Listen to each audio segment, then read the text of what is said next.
Assalamualaikum warahmatullahi wabarakatuh.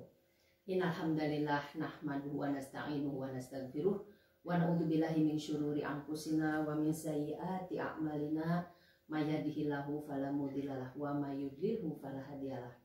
Asyhadu an la ilaha illallah wa asyhadu anna Muhammadan abduhu wa rasuluhu la nabiyya ba'da. Allahumma sholli ala sayyidina Muhammad wa ala alihi wa sahbihi ajmain, amma ba'du. Umat fillah rahimakumullah, alhamdulillah pada hari ini kita masih berada di bulan suci yang agung, bulan suci Ramadan. Mudah-mudahan kita bisa terus meningkatkan amal soleh kita, mengoptimalkan seluruh ibadah yang bisa kita lakukan.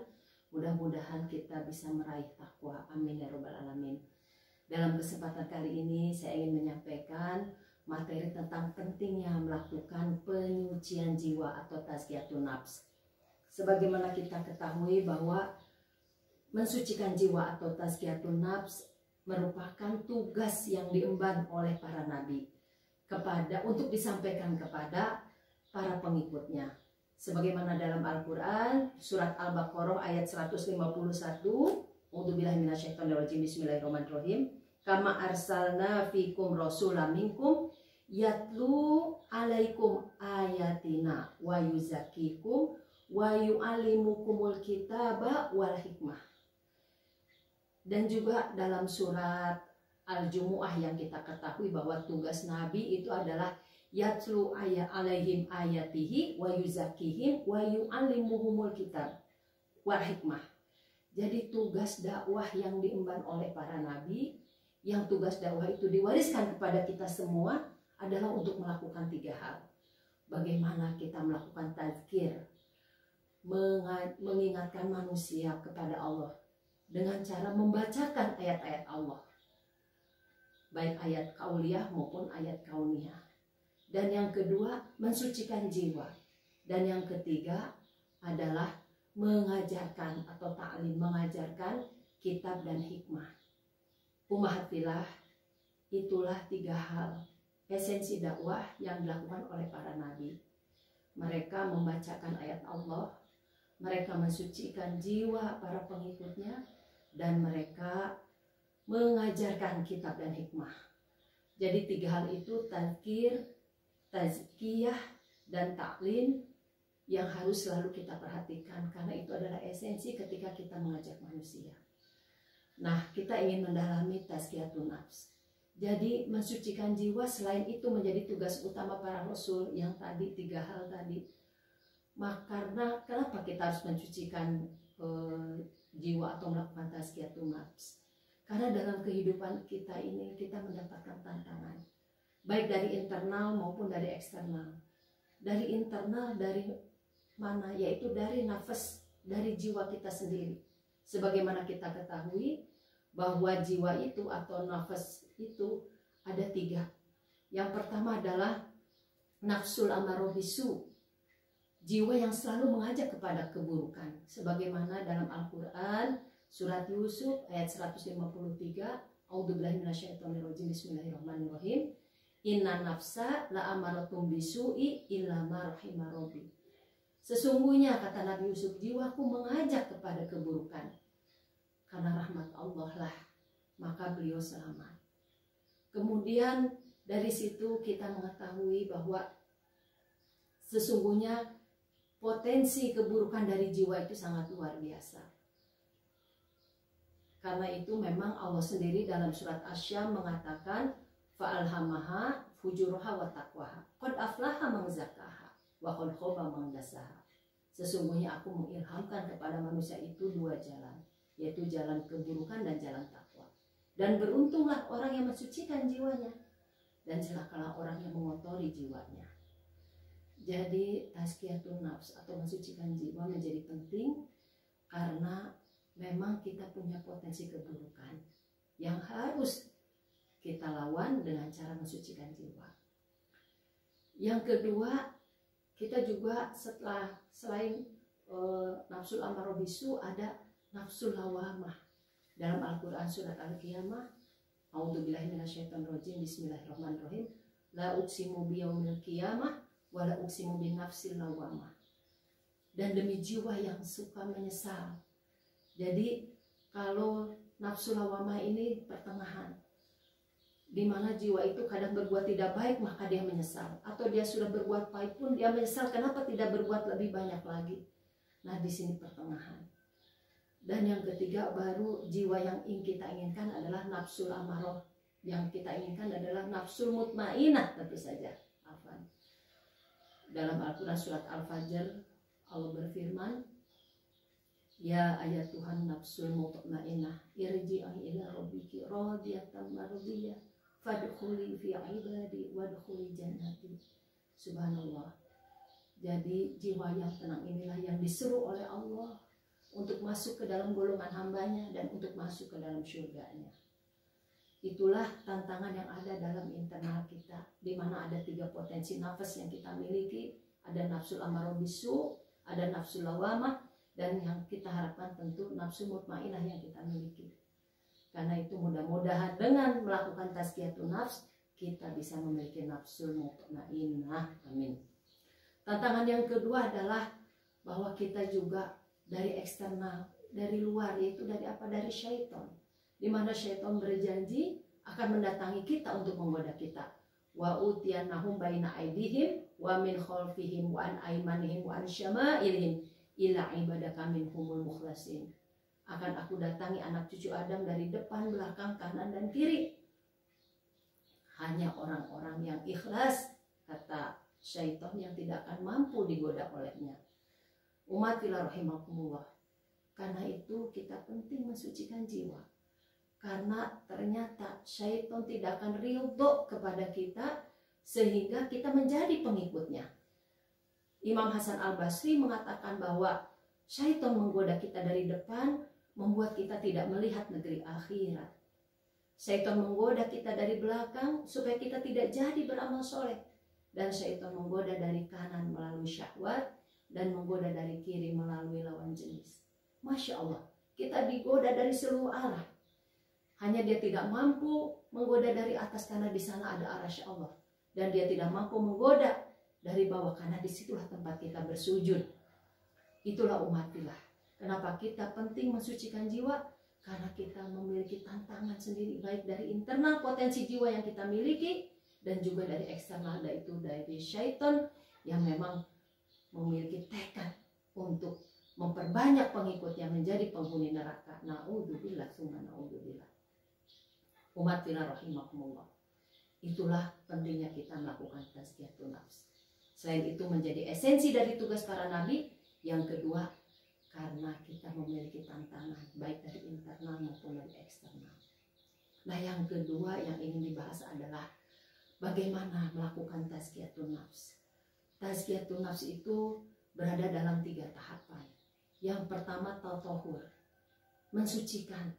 Kita membersihkan diri kita dari sifat-sifat buruk. Dalam buku tafsir, dalam kitab Tazkiyatun Nafs dibahas lengkap sifat-sifat buruk apa yang akan atau yang terbiasa ada dalam diri manusia. Dengki, ya, hasad, kemudian sombong, ujub, takabur, itu dibahas lengkap. Dan itulah yang harus kita jauhi, itu yang harus kita tinggalkan. Karena esensi dari tazkiyatun nafs itu adalah yang pertama tatahur. Kita mensucikan jiwa kita dari berbagai keburukan. Yang kedua adalah tahakkuk, yaitu apa? Mengimplementasikan kesucian jiwa. Banyak sekali sarana-sarana dari tazkiyatun nafs, terutama adalah ibadah-ibadah yang kita lakukan. Ya. Kemudian tazkiyatun nafs yang ketiga adalah takhalluk. Bagaimana kita menghiasi diri dengan sifat-sifat yang mulia, yang mengacu kepada asma-asma Allah yang agung, di mana asma-asma agung itulah yang harus menjadi acuan kita untuk menghiasi diri kita dengan sifat-sifat yang mulia. Umat fillah rahimakumullah.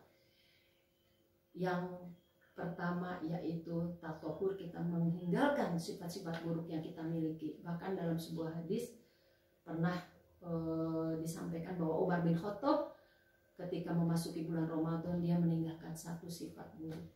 Dan ini merupakan perjalanan ruhiyah kita. Mudah-mudahan kita tahu potensi apa yang kita miliki, keburukan apa yang ada di dalam hati kita, ayo kita bersihkan. Sarananya sangat jelas, kita bisa membaca kitab Tazkiyatun Nafs, bagaimana terapi yang dilakukan oleh para sahabat untuk menghapus sifat-sifat buruk yang mereka miliki. Yang kedua adalah bagaimana kita menjalani kesucian dalam kehidupan kita, yaitu dengan mengoptimalkan sarana-sarana tazkiyatun nafs berupa ibadah-ibadah. Salah satunya Ramadan yang sedang kita laksanakan. Ramadan yang kita laksanakan, kita ingin memberikan efek yang luar biasa pada jiwa kita, pada ruh kita. Karena itu, mudah-mudahan kita tidak melaksanakan Ramadan seperti orang biasa.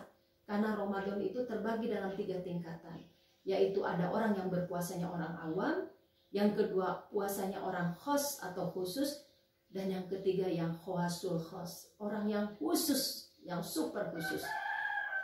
Nah, umat fillah, untuk berpuasanya orang awam, mereka hanya sekedar menahan lapar, dahaga, dan syahwat di siang hari.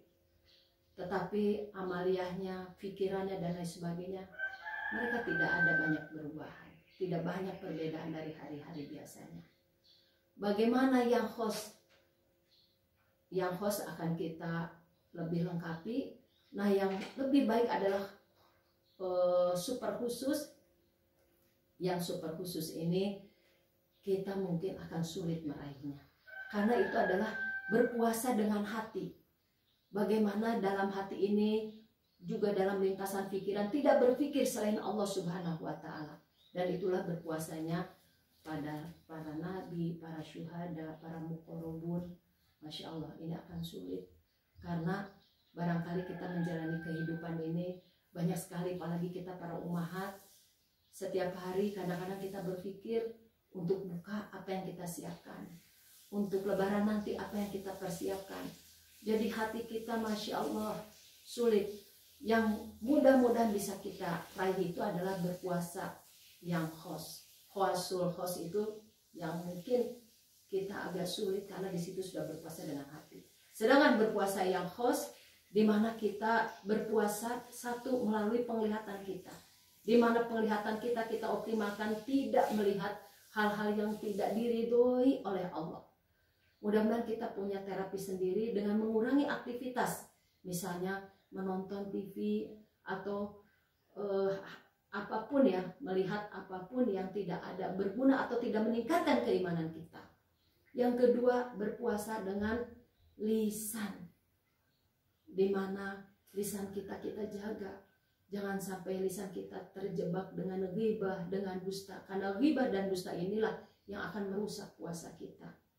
Andaikan ada orang yang mengajak berghibah, katakanlah ana shaumun, saya sedang berpuasa, sehingga kita akan terhindar. Kemudian berpuasa dengan pendengaran. Jangan sampai kita mendengar hal-hal yang tidak hak, mendengar perkataan-perkataan dusta, atau mendengar perkataan-perkataan yang tidak diridhoi oleh Allah Subhanahu wa Ta'ala. Dan yang keempat, kita menjaga anggota badan kita untuk tidak melakukan kesalahan-kesalahan. Tangan kita, kaki kita jangan melangkah ke tempat yang tidak diridhoi Allah. Alhamdulillah, hari ini walaupun dalam kondisi yang memprihatinkan adanya pandemi, tetapi itu akan lebih menjaga kita karena kita lebih banyak di rumah. Karena kita juga harus menjaga anggota badan kita, tangan, kaki kita tidak melangkah kaki kita kepada yang tidak diridhoi oleh Allah. Juga tangan kita, apalagi kita para ummahat, di mana barangkali yang memiliki anak-anak kecil, jangan sampai dengan tangan kita ini kita bermaksiat, ya. Kita sayangi anak-anak kita. Kita betapa banyak kita baca, kita melihat banyak orang tua yang tidak mampu menahan amarahnya sehingga melakukan kekerasan kepada anak-anaknya, kepada buah hatinya yang harusnya dia cintai. Naudzubillah. Itulah, mari jadikan Ramadan ini menjadi sarana tarbiyah, kita mampu mengendalikan anggota badan kita untuk tidak melakukan hal-hal yang tidak diridhoi Allah. Dan yang kelima, puasa yang khos itu adalah bagaimana kita tidak memenuhi perut kita pada saat buka, walaupun dengan yang halal, tidak berlebih-lebihan dalam yang halal. Kenapa? Karena ketika berlebih-lebihan akan membuat kita juga malas beribadah. Ini yang halal, apalagi yang haram. Yang haram sudah jelas tidak boleh kita konsumsi. Yang halal pun di bulan Ramadan kita kurangi. Di siang hari kita tidak mengkonsumsi, saat berbuka pun kita tidak berlebih-lebihan. Karena kita ingin dengan kondisi seperti itu, kita ingin lebih mensucikan jiwa kita, lebih meningkatkan puasa kita, meningkatkan keimanan kita. Masya Allah. Dan yang keenam adalah ketika kita berbuka, kita harus memiliki sifat al-khauf war-roja, penuh cemas, khawatir ibadah kita tidak diterima, dan juga penuh harap kepada Allah. Karena Allah kita yakin akan mengampuni segala kesalahan kita. Jadi puasa yang khos itu yang kelima, hatinya selalu cemas, kemudian juga penuh harap kepada Allah, terguncang hatinya, sehingga dia terus memperbaiki ibadahnya dan memperbaiki ibadahnya. Insya Allah kalau 6 hal ini kita laksanakan, kita akan meraih kesucian jiwa melalui sarana Ramadan yang Allah berikan selama 30 hari, 29 atau 30 hari. Sehingga insya Allah Ramadan kita lebih berkualitas. Mudah-mudahan suatu saat kita pun bisa meningkatkan menjadi khawasul khos yang super khusus. Yang khawasul khos itu dimana kita berpuasa dengan hati. Hati kita sudah tidak berpikir apa-apa selain beribadah kepada Allah. Mungkin inilah yang kita bisa perhatikan, betapa banyak orang yang berlomba-lomba ingin ke tanah suci pada saat bulan Ramadan. Mungkin itu untuk betul-betul hatinya hanya untuk beribadah. Itu adalah salah satu sarana yang bagi kita yang tidak berkesempatan kita bisa mengoptimalkan. Minimal kita menjadi berpuasa seperti orang yang khusus yang diajarkan oleh Rasulullah SAW, yang bisa kita baca dalam kitab Tazkiyatun Nafs. Nah umatilah, sarana Tazkiyatun Nafs yang ingin saya sampaikan selain dari sarana ibadah yang khusus tadi bulan Ramadan adalah bagaimana kita mampu mendidik rohani kita atau dikenal dengan tarbiyah ruhiyah.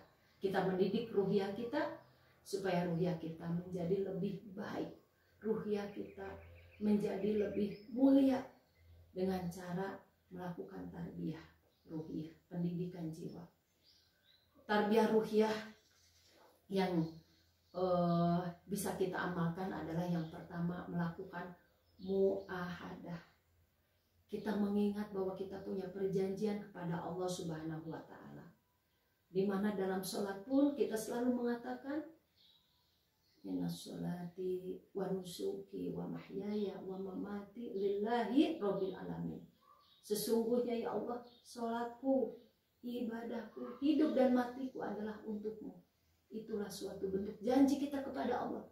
Sebagaimana juga kita berjanji dalam surat Al-A'raf ayat 172 ketika Allah berfirman, alastu birabbikum, kita semua menjawab, qalu bala, benar ya Allah, syahidna, dan kami menjadi saksi. Kita mengakui bahwa kita adalah hamba Allah, kita punya janji kepada Allah.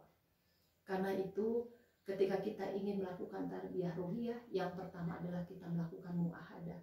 Kita ingat bahwa kita punya janji kepada Allah untuk menjadi orang yang beriman, untuk menjadi orang yang bertakwa, berjanji untuk melaksanakan segala perintah Allah dan menjauhi larangannya, berjanji bahwa sholat kita, ibadah dan hidup dan mati kita hanya untuk Allah.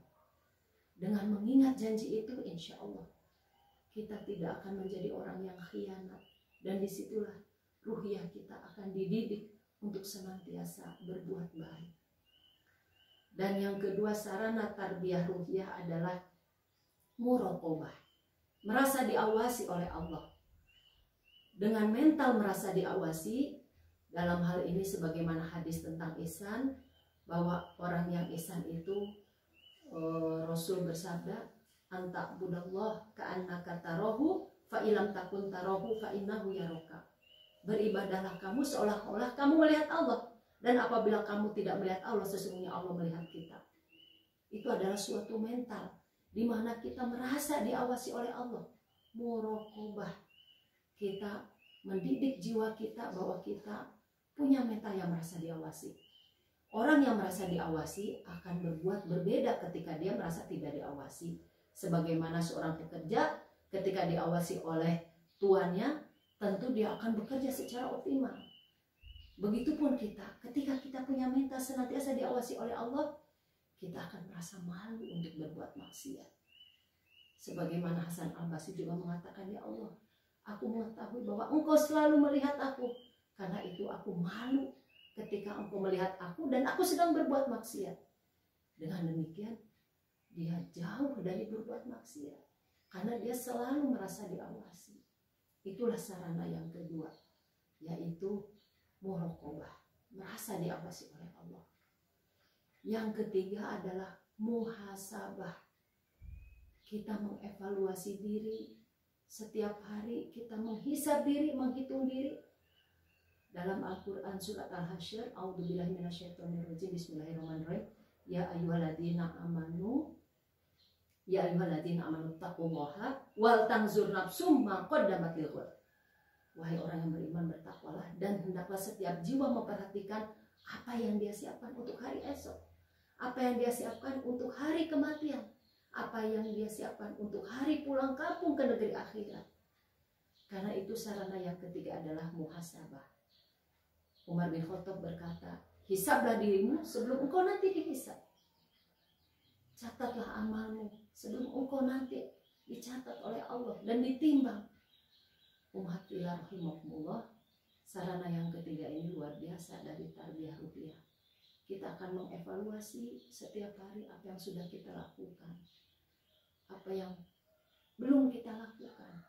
Karena itu bagus kita memiliki form sendiri untuk menghitung ibadah-ibadah apa yang sudah kita lakukan.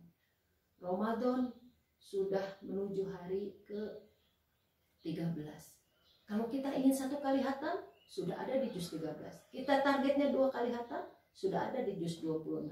Kalau kita ingin 3 kali khatam, tentu kita kali lipatkan lagi. Belum kita harus menghitung. Sebagai ummahat kita punya waktu jeda tidak berpuasa yang masih berhalangan. Karena itu kita harus betul-betul mempersiapkan. Itulah orang yang senantiasa muhasabah kepada Allah. Dia persiapkan, dia evaluasi. Mudah-mudahan ini sebagai sarana untuk meningkatkan ruhiyah kita. Dan yang keempat, sarana tarbiyah ruhiyah adalah dengan mu'aqobah, mengikob diri, menghukum diri ketika kita lalai. Sebagaimana para sahabat, Umar bin Khattab melihat kebunnya yang indah yang sebentar lagi akan dipanen. Tiba-tiba dia kembali dan melihat orang-orang baru selesai menyelesaikan sholat jamaah asar. Maka dia mengkafarat diri, mengikop diri dengan menginfakkan kebun yang tadi sudah melalaikan. Begitupun sahabat yang lain yang melakukan mu'aqobah, mengikop diri dengan menginfakkan juga kebunnya, manakala ketika dia sholat di kebun itu, ya sebagaimana Abu Thalha ketika sholat dia memperhatikan burung. Akhirnya kemudian dia merasa dia tidak khusyuk karena dia memperhatikan burung. Karena itu justru kebun itulah yang kemudian beliau infakkan, menjadi kafarat atau metode mu'aqobah diterapkan. Dan banyak sekali metode-metode yang dilakukan oleh para sahabat di masa itu untuk mereka bagaimana kembali sebelum nanti kemudian dosa-dosa itu dibalas oleh Allah. Mereka sendiri sudah memperbaiki dengan bertobat dan kemudian mereka mengikop diri sebagai penebus. Sebagaimana memang Rasulullah bersabda, ittaqillaha haitsuma kunta wa atbi'is sayyi'ah al-hasanah tamhuha. Bertakwalah di mana saja kalian berada dan ikuti perbuatan buruk dengan perbuatan baik. Insya Allah perbuatan baik itu akan menghapus perbuatan buruk kita. Karena itulah metode mu'aqobah diterapkan untuk menghapus keburukan-keburukan yang terlanjur kita lakukan. Selain istighfar, kita pun melakukan perbuatan-perbuatan untuk mengkafarat. Yang ini sebetulnya adalah bagaimana membiasakan untuk senantiasa berbuat baik. Kita sendiri yang tahu. Misal kita memiliki sifat buruk, ghibah, kita punya metode untuk menyelesaikan, untuk mengobatinya dengan cara menyiapkan kotak iqab. Manakala kita ikut berghibah, maka kita menaruh uang di dalam kotak iqab. Nanti kita lihat, kalau banyak, Masya Allah, ternyata saya masih belum bisa meninggalkan sifat buruk ini. Dan juga sifat-sifat buruk yang lain bisa kita perbaiki dengan metode mu'aqobah. Kita siapkan kotak iqob. Nah, ini menjadi satu metode sendiri untuk memperbaiki kesalahan yang kita lakukan. Dan yang terakhir adalah mujahadah, bersungguh-sungguh.